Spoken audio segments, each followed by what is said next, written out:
Vamos a leer los versículos del 9 al 15. Nehemías capítulo 9, versículos del 9 al 15. Los levitas en su oración hacen un recuento de su historia y llegan a esta sección. Y dicen así: y miraste la aflicción de nuestros padres en Egipto y oíste el clamor de ellos en el mar Rojo. ¿Pusiste atención en esos dos versos? Miraste y oíste. Eso indica que Dios estaba ahí con ellos. Versículo 10. E hiciste señales y maravillas contra Faraón, contra todos sus siervos, contra todo el pueblo de su tierra, porque sabías que habían procedido con soberbia contra ellos. Y te hiciste nombre grande como en este día. Dios sabía la crueldad de los egipcios con su pueblo y él obró a su favor y en contra de los egipcios. Versículo número 11. Dividiste el mar delante de ellos y pasaron por medio de él en seco. Los israelitas estaban entre el mar Rojo y los egipcios, y cuando todo parecía perdido, el Señor abrió el mar y ellos pasaron en seco, y así se escuchales. Dividiste el mar delante de ellos y pasaron por medio de él en seco, y a sus seguidores echaste en las profundidades como una piedra en profundas aguas. Dios acabó con los egipcios y su pueblo siguió adelante, pero la pregunta es: ¿por qué Dios no les evitó ese dolor? ¿Por qué Dios no les evitó ese miedo? ¿Por qué no les evitó esa angustia? Versículo número 12. Con columna de nube los guiaste de día y con columna de fuego de noche para alumbrarles el camino por donde habían de ir. Dios les proveyó dirección en el desierto. Versículo 13. Y sobre el monte de Sinaí descendiste y hablaste con ellos desde el cielo y les diste juicios rectos, leyes verdaderas, estatutos, mandamientos buenos. Versículo 14. Y les ordenaste el día de reposo santo para ti. Por mano de Moisés tu siervo les prescribiste mandamientos, estatutos y la ley. Dios les proveyó instrucciones para cómo vivir en el desierto. Ellos iban saliendo de Egipto y debían saber cómo conducirse. Versículo 15. Les diste pan del cielo en su hambre y en su sed les sacaste agua de la peña. También Dios les proveyó alimento en el desierto. Y les dijiste que entrasen a poseer la tierra por la cual alzaste tu mano y juraste que se las darías. Dios también les proveyó una tierra para morar. ¿Y cómo respondió el pueblo de Israel a tanta bondad y misericordia de Dios? Tristemente, con mucha ingratitud. Como comentábamos, el pueblo está decidido a consagrarse a su Dios y ellos quieren formalizar esa consagración por medio de un voto. Y ese voto está al final del capítulo número 9 de Nehemías. Y el voto dice lo siguiente: a causa pues de todo esto, y por favor subrayen esa frase, esas palabras, a causa pues de todo esto, nosotros hacemos fiel promesa y la escribimos, firmada por nuestros príncipes, por nuestros levitas y por nuestros sacerdotes. El voto comienza, este versículo, a causa pues de todo esto. Y es cuando nosotros preguntamos, bueno, ¿qué es todo esto? ¿A qué se refieren? Precisamente es lo que hemos estado estudiando nosotros. Es la oración que ellos están llevando a cabo. Es la historia del pueblo de Dios. En nuestras Biblias podríamos decir que ellos están haciendo un recuento de Génesis hasta los profetas. Por esa razón, ellos quieren formalizar ese voto delante de Dios. Ellos quieren consagrarse a su Dios. Los levitas, en esta oración de consagración hasta el momento, hemos estudiado que comenzaron alabando a Dios. Reconocieron que no hay otro Dios. Ellos dijeron también que el Señor lo creó todo. También reconocieron que Dios es el que lo sostiene. En su plan soberano estudiamos que Dios escogió a Abraham para darle una gran descendencia, para darle una tierra y así bendecir a todas las familias de la tierra, del mundo y ahí es donde nosotros alcanzamos esa gran bendición.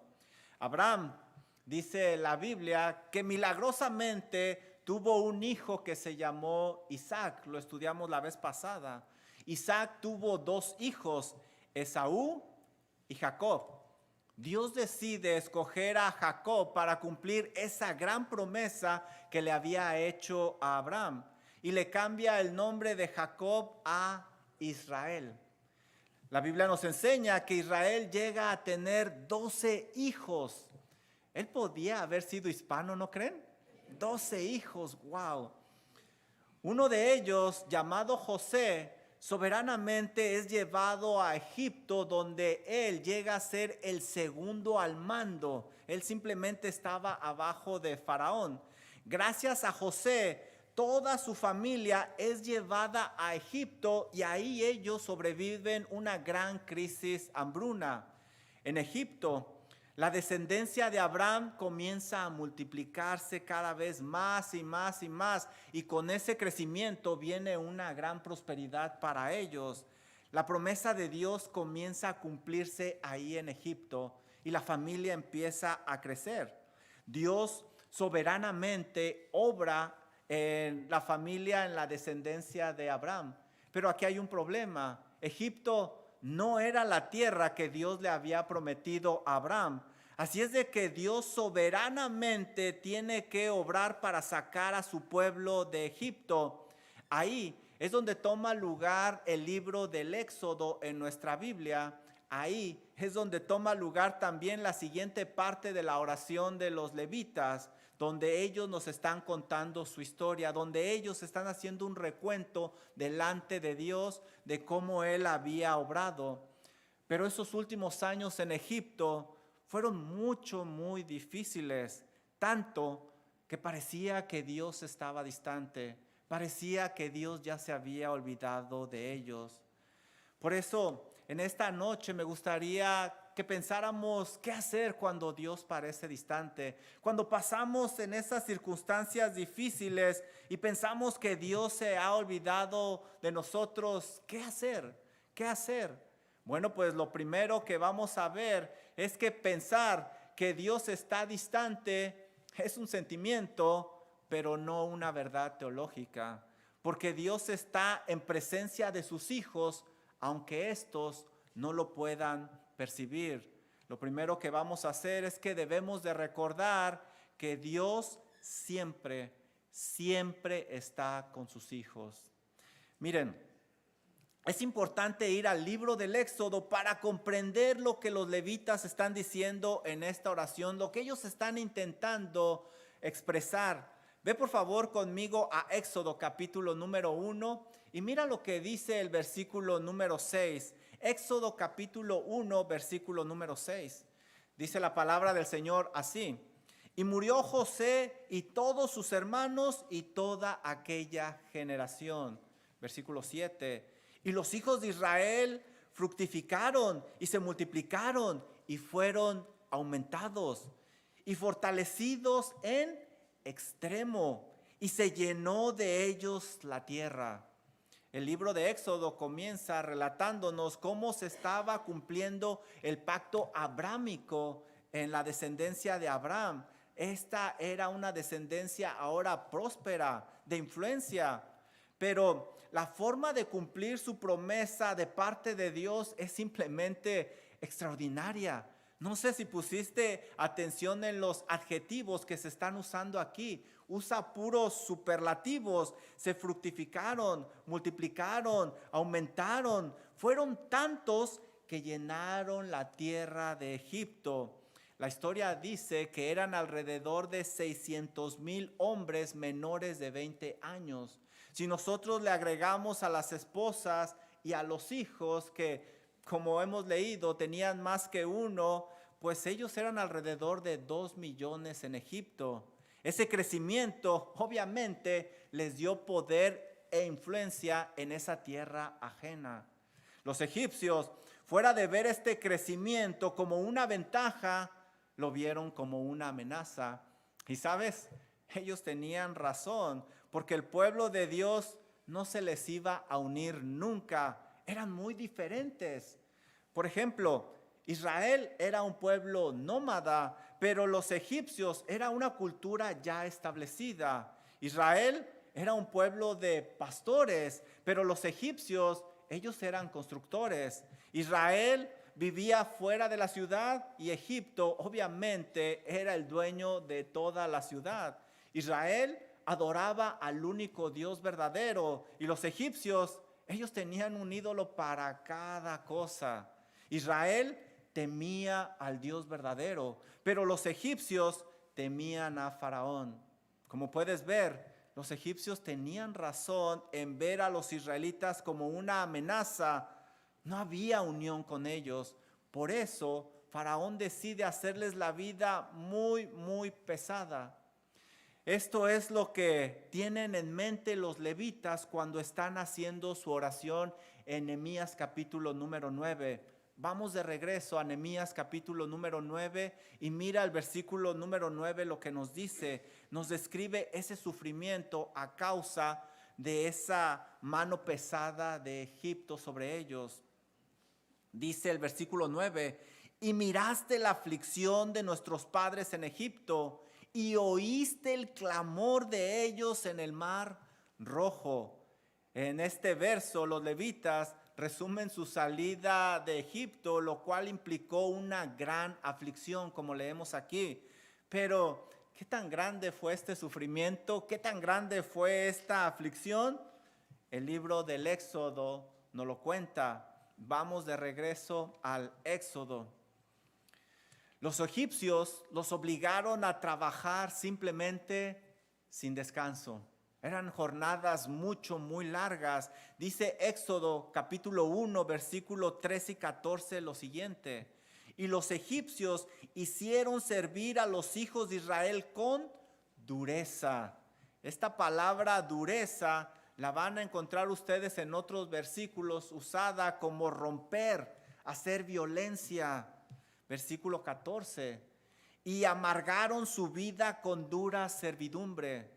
No había momento de alegría para el pueblo de Dios. Era solo trabajo, era solo dolor, era solo sufrimiento.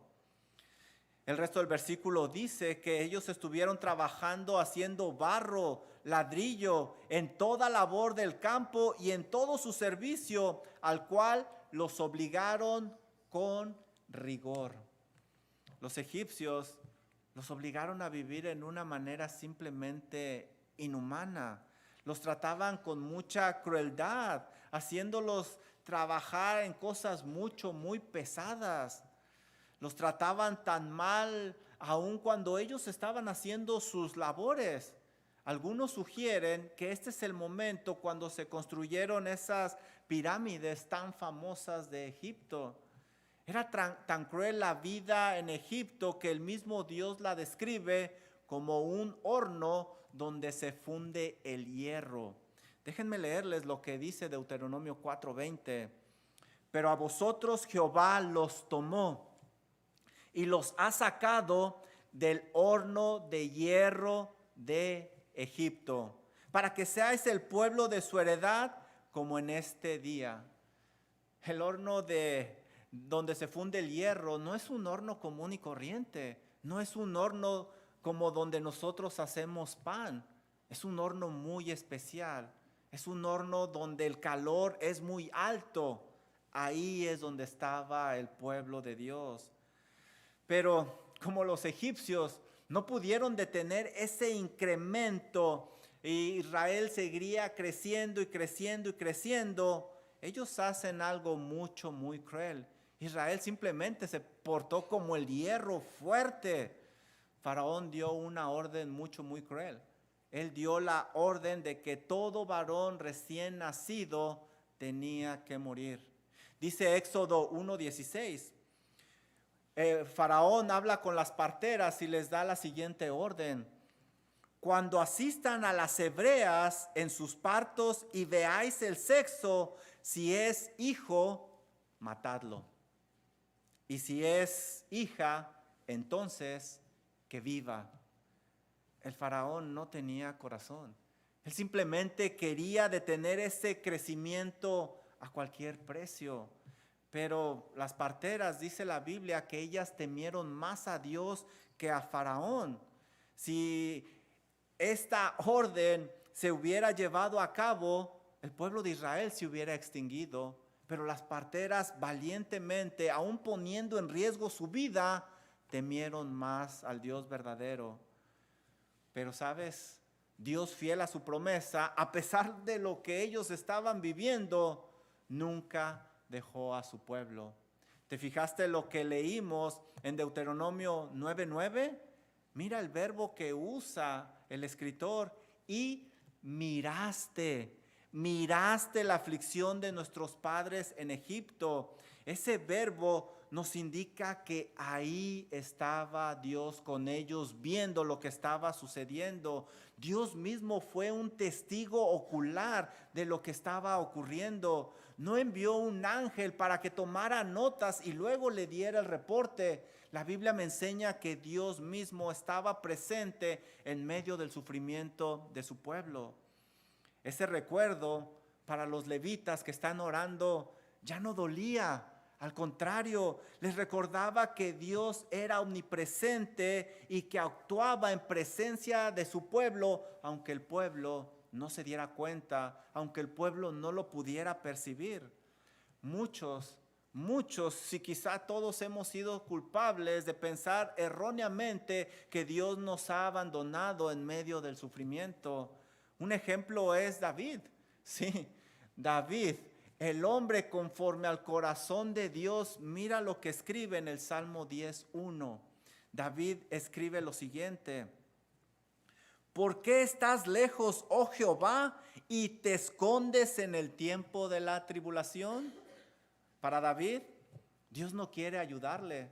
Para David, Dios le ha dado la espalda. Y lo peor de todo es que Dios, pudiendo ayudarle, se esconde. El mismo David escribe en el Salmo 13:1 lo siguiente: ¿hasta cuándo, Jehová, me olvidarás para siempre? ¿Hasta cuándo esconderás tu rostro de mí? ¿Hasta cuándo pondré consejo en mi alma con tristeza en mi corazón cada día? Para el salmista, Dios ya se ha olvidado de él. Pero ¿sabes? Pensar que Dios se ha olvidado de sus hijos es un sentimiento, pero no una verdad teológica, porque Dios es omnipresente y actúa en presencia de sus hijos, aunque ellos no lo puedan percibir. Y los levitas usan este evento en su oración para reconocer que nuestro Dios es fiel y que ahí estaba con ellos en medio del sufrimiento.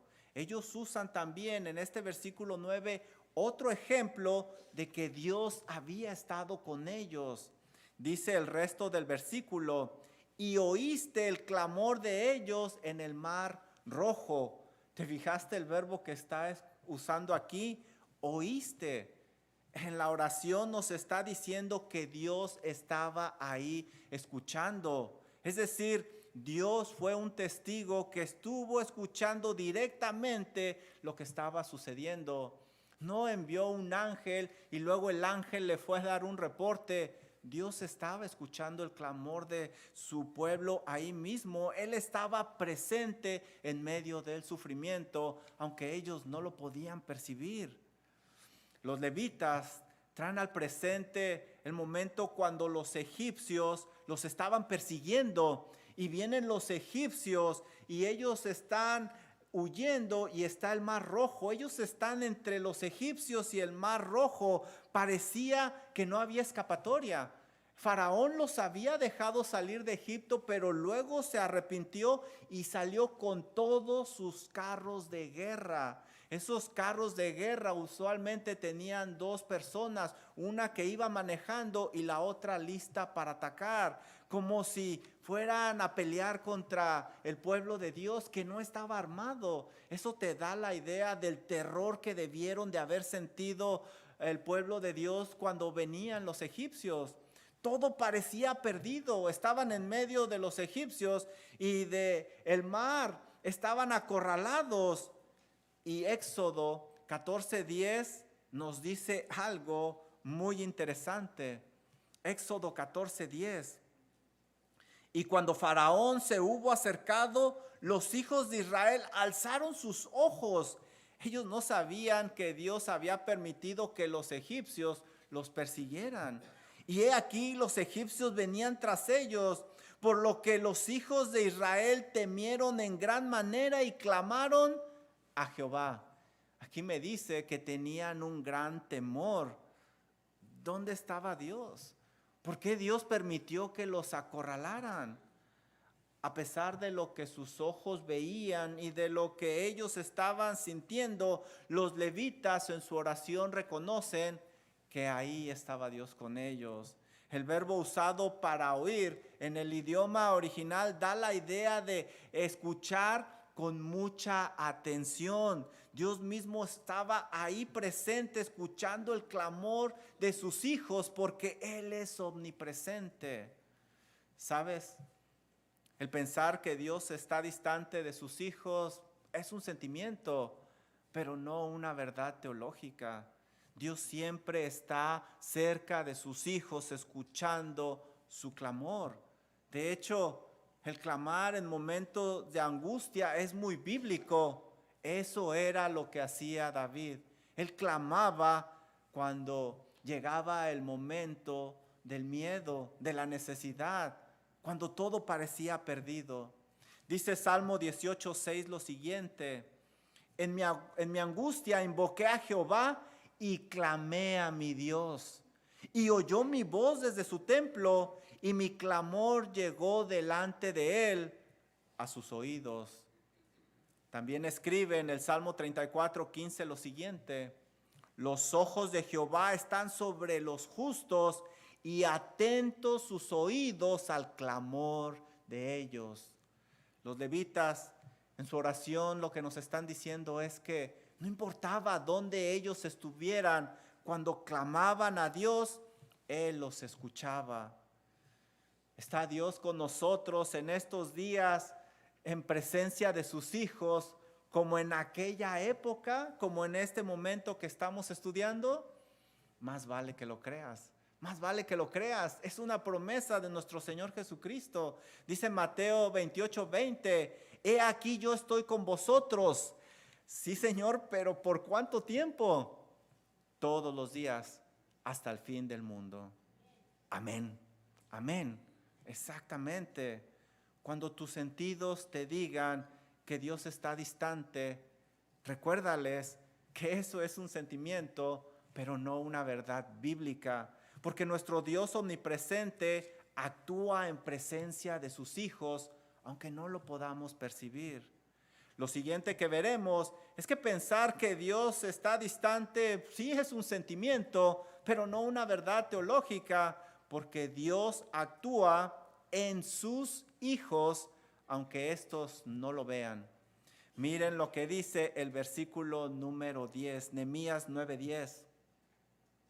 E hiciste señales y maravillas contra Faraón, contra todos sus siervos y contra todo el pueblo de su tierra, porque sabías que habían procedido con soberbia contra ellos. Y te hiciste nombre grande como en este día, cuando Faraón no quería dejarlos salir para que el pueblo de Dios le adorara. Bueno, pues Dios actuó a favor de su pueblo y en contra de Faraón. Envió 10 plagas para que Faraón dejara salir al pueblo de Dios. Cada plaga era un ataque directo a cada uno de los dioses de los egipcios para demostrar que ellos eran nada y que solo Dios era el Dios verdadero. Al término de la 10ª plaga, que era la muerte de los primogénitos, Faraón dejó salir a los israelitas, pero esa salida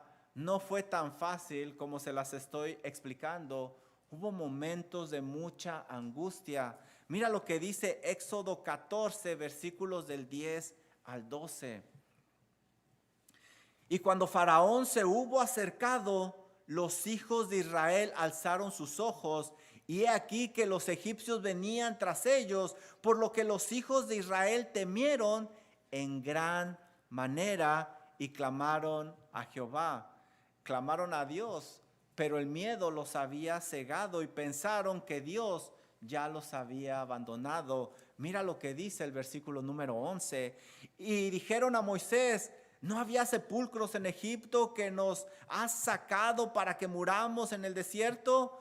¿Por qué has hecho así con nosotros, que nos has sacado de Egipto? ¿No es esto lo que te hablamos en Egipto, diciendo: déjanos servir a los egipcios, porque mejor nos fuera servir a los egipcios que morir nosotros en el desierto?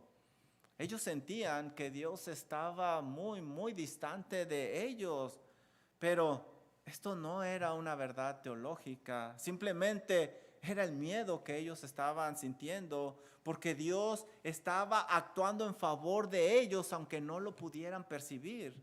Miren el versículo número 11, cómo actuó Dios. Dividiste el mar delante de ellos y pasaron por medio de él en seco, y a sus perseguidores echaste en las profundidades como una piedra en profundas aguas. Los levitas ahora en su oración traen ese recuerdo de cómo Dios los rescató milagrosamente. Ellos no le dan el crédito a una casualidad o a una deidad. En su oración los levitas le dan el crédito a Dios, quien estuvo con ellos.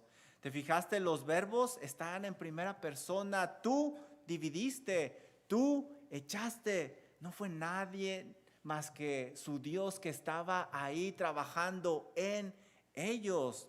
En su oración, los levitas traen esa angustia que vivieron sus padres, pero ahora esa angustia les ayuda a dar gloria a Dios. Ellos se encontraban entre los egipcios y el mar Rojo cuando Dios abre el mar y ellos pasan en seco. Cuando el pueblo de Israel había pasado, Dios cerró el mar y ahí murieron todos los egipcios. A pesar de que todos parecía perdido, en el momento adecuado, y grábense esas palabras, en el momento adecuado Dios obró milagrosamente. No era en el momento que ellos querían, sino en el momento que Dios consideró que era el adecuado. Obró a favor de su pueblo y en contra de los egipcios. Y me imagino que muchos se han de estar preguntando: bueno, pero ¿qué Dios no podía haberles evitado ese terror, ese miedo, esa presión? Y la respuesta es sí, Dios lo hubiera podido hacer. Pero, ¿sabes? Ese dolor era necesario porque Dios estaba trabajando en su pueblo. Ellos necesitaban aprender a ejercitar su fe en medio de la adversidad. Es muy fácil decir gloria, amén, aleluya, cuando estamos aquí tranquilos. Pero cuando viene el momento de la adversidad, ahí es donde realmente se prueba nuestra fe. Y ahí es donde realmente nosotros vemos dónde estamos parados. Además, ¿sabes? Ellos habían salido de Egipto, pero no habían sacado a Egipto de su corazón. Y Dios tenía que trabajar en eso. Mira lo que dice Éxodo 16:3. Y decían los hijos de Israel: ojalá hubiéramos muerto por mano de Jehová en la tierra de Egipto. Ellos ya se hacían muertos. Cuando nos sentábamos a las ollas de carne, cuando comíamos pan hasta saciarnos, pues nos habéis sacado a este desierto para matar de hambre a toda esta multitud. Lo acabamos de estudiar. Hacía apenas unos días que estaban sufriendo por mano de los egipcios. Era como un horno donde se funde el hierro, pero ellos ya se habían olvidado. Ellos debían de aprender a sacar a Egipto de su corazón. Egipto ya no era una opción para ellos. ¿Sabes? Dios no desperdicia ni una gota de sufrimiento en sus hijos, porque usa ese sufrimiento para santificarlos, porque está trabajando en ellos, porque quiere que nosotros tengamos el carácter de Cristo Jesús. Antes de juzgar al pueblo de Israel, creo que debemos de analizarnos nosotros mismos antes de apuntar nuestro dedo a ellos y decir, ¿cómo es posible?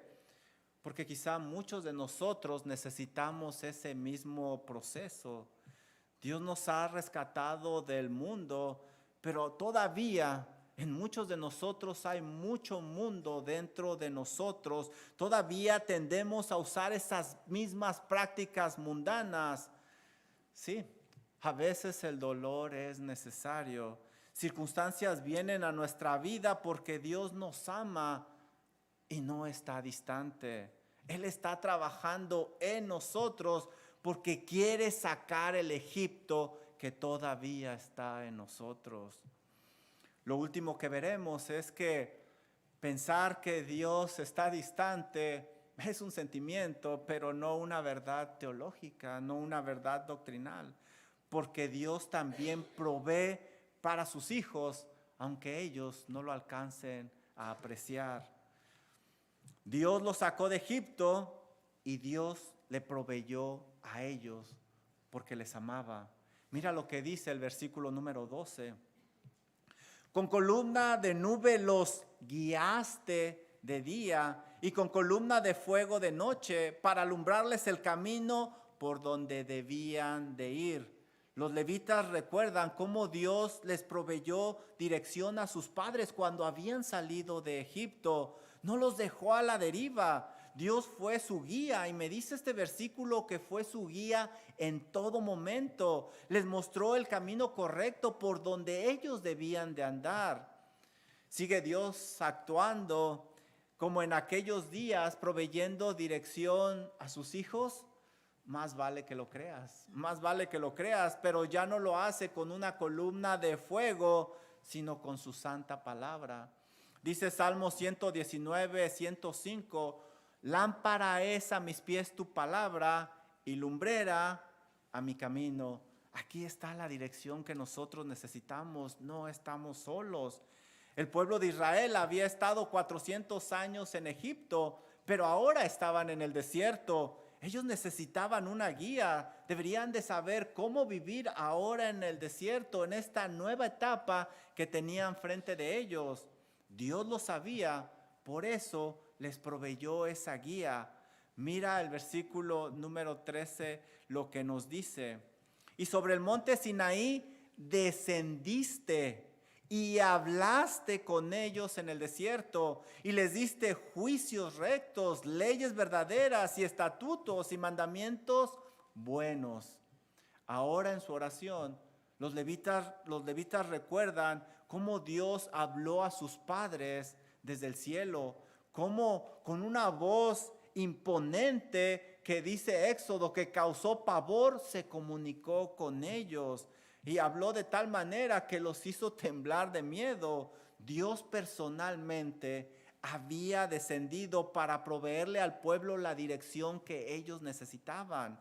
Los levitas reconocen que Dios le dio a sus padres esa guía que necesitaban. No los había dejado. Les dio juicios, leyes, estatutos, mandamientos. Básicamente todo lo necesario para que pudieran vivir de tal manera que le dieran honra y gloria a su santo nombre.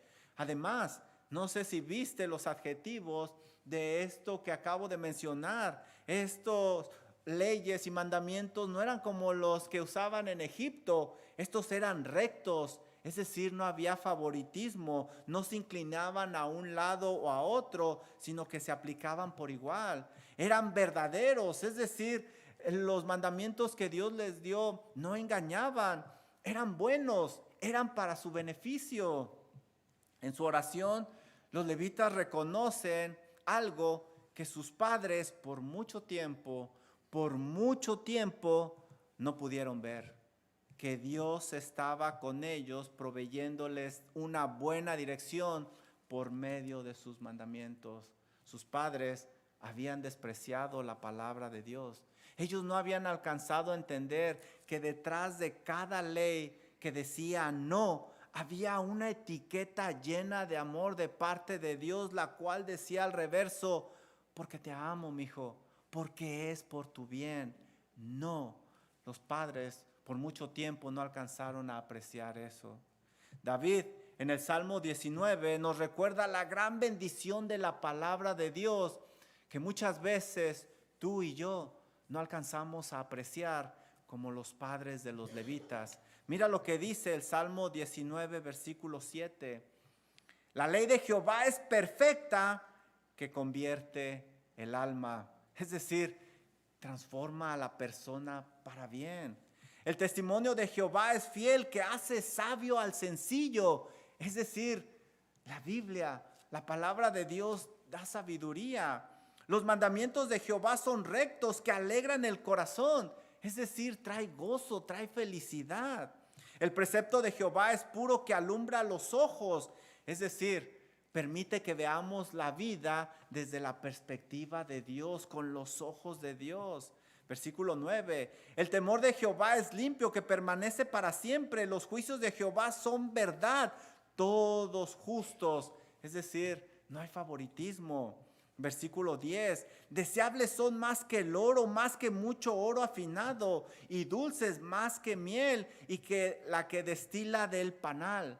En otras palabras, su valor es incalculable. Ellos reconocieron que vivir sin la provisión de la palabra de Dios prácticamente era imposible. Pero Dios les había proveído esa dirección. Miren el versículo 14. Y les ordenaste, es decir, no era opción, tenían que hacerlo. Y les ordenaste el día de reposo santo para ti por mano de Moisés tu siervo. Les prescribiste mandamiento, estatutos y ley.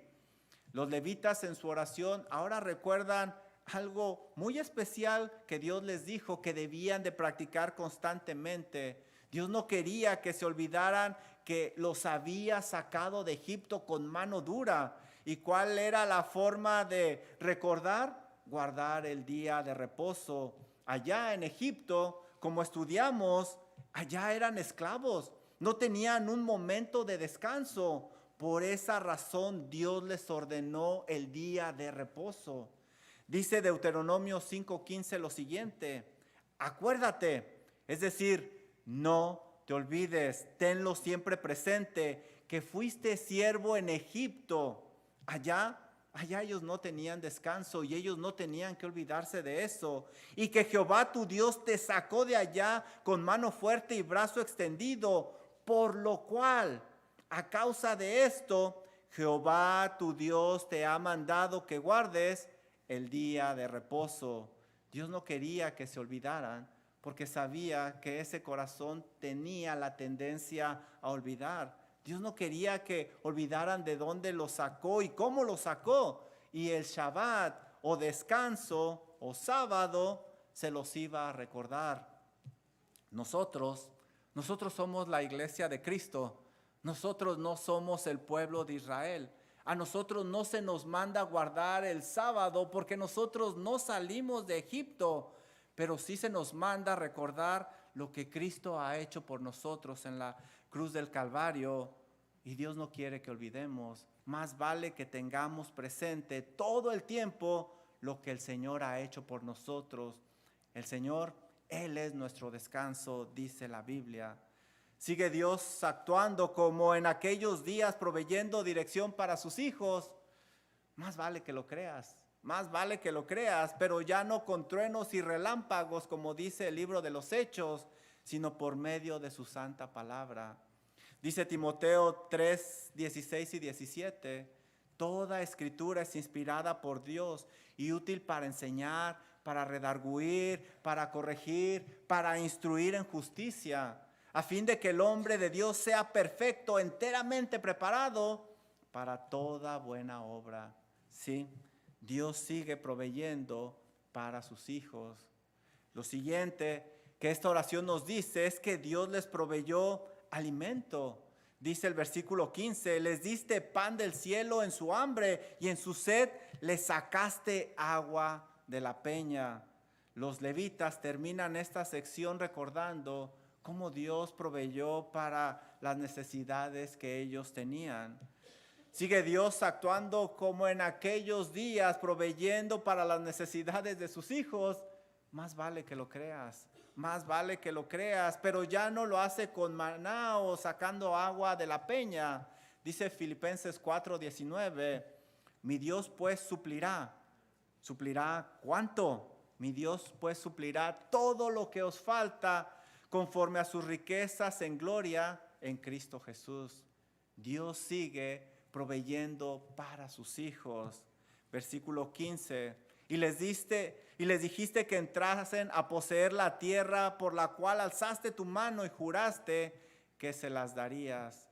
El versículo termina recordando que Dios proveyó la tierra que le había prometido a Abraham. Aunque en muchos momentos ellos sintieron que Dios no estaba ahí presente, Dios siempre estuvo ahí, porque nuestro Dios es fiel. ¿Cómo respondió el pueblo a tal bondad de Dios? Tristemente, con soberbia y rebeldía, pero eso lo vamos a estudiar en la próxima ocasión. Termino con esto. Pensar que Dios está distante de sus hijos, no podemos negarlo, es un sentimiento que muchas veces viene a nosotros, pero no es una verdad bíblica. No podemos agarrarnos de eso. Dios es omnipresente y está ahí con sus hijos, obrando siempre. Dios es omnisciente, sabe por lo que sus hijos están pasando, sabe la necesidad que ellos tienen. Pero a veces es necesario el dolor para hacernos madurar, para santificarnos, para que nuestro carácter sea como el de Cristo Jesús. La próxima vez que sientas que Dios está distante de ti, recuérdate a ti mismo estas verdades bíblicas. Pídele que te muestre qué cambios debes de hacer en tu vida, qué es lo necesario para que el día de mañana, como los levitas lo están haciendo en su oración, tú puedas orar de esta manera. Gracias, Señor, porque ahí en medio del dolor, en medio de la dificultad, usted estuvo moldeándome para que me pareciera más a su Hijo Jesucristo. Vamos a orar. Amado Padre Celestial, gracias, Señor, por lo precioso de su palabra. Porque ciertamente vienen momentos en la vida cuando pensamos que usted está muy distante. Pero como hemos aprendido, esos son simplemente sentimientos de tristeza, de temor, que intentan quitar nuestra mirada de usted. Gracias, Señor, porque hemos aprendido que usted siempre está con nosotros y nos está moldeando, sacando el Egipto que tenemos en nuestro corazón. Señor, que nunca se nos olvide que usted es omnipresente, que usted es omnisciente, que usted está al tanto de todo lo que ocurre en nuestra vida. Pero Padre Celestial, que nunca se nos olvide que a pesar de lo que nuestros ojos vean y lo que nosotros podamos sentir, que nunca se nos olvide que usted nos ama, que usted es amor. Ciertamente, Señor, muchos de mis hermanos están pasando por gran dificultad, por circunstancias muy complejas. Gracias, Señor, porque su palabra nos anima. Padre Celestial, por favor, trabaje en cada vida, trabaje en cada corazón, que su Santo Espíritu nos guíe a estas grandes verdades. Oramos en el nombre precioso de Cristo Jesús. Amén. Amén. Por favor, póngase de pie y vamos a alabar a nuestro Dios, que es digno de recibir toda adoración.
yeah, yeah.